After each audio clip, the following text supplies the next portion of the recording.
Hello, this is Nicole Wall. I am the data analyst from Fairhill Medical Staffing. Today we are presenting our upcoming plan using the CDC data for the influenza season in 2018. The influenza season is a time when additional healthcare staff are in high demand.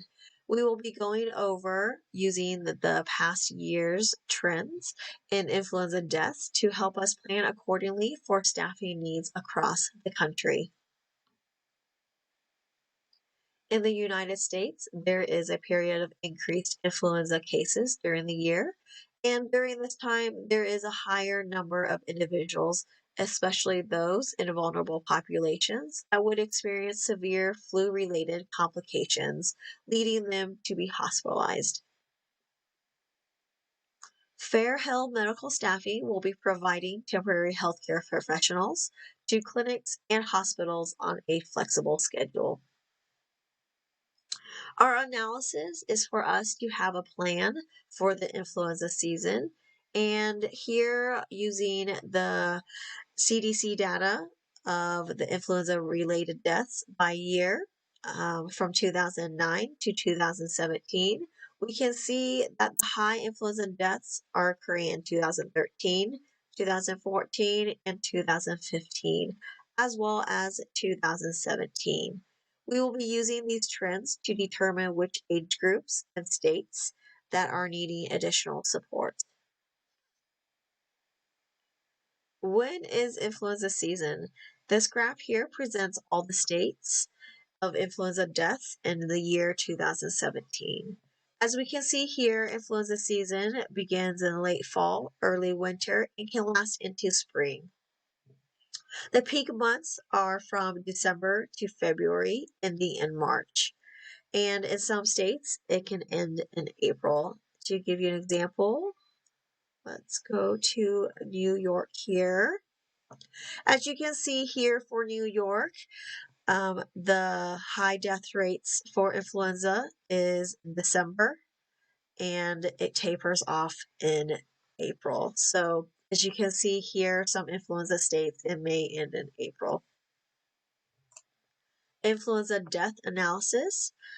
So what is the vulnerable age? So here we are showing you the over age 65 and under age 65. As you can see here, the ratio between these two have quite a stark difference, and over age 65 have a higher ratio than the under 65. So as we can see here with this graph, the over age 65 is the vulnerable age of influenza deaths. So the influenza deaths in regions with the forecast for 2018 and 2019.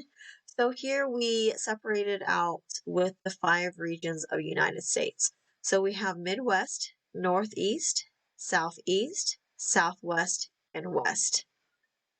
So here you can see the higher death rates for the regions are in Southeast and Northeast, with Midwest in the middle of the 5 regions. The 2018 and 2019 is forecasting that the estimate death rate may go up for all these regions based on the past trends.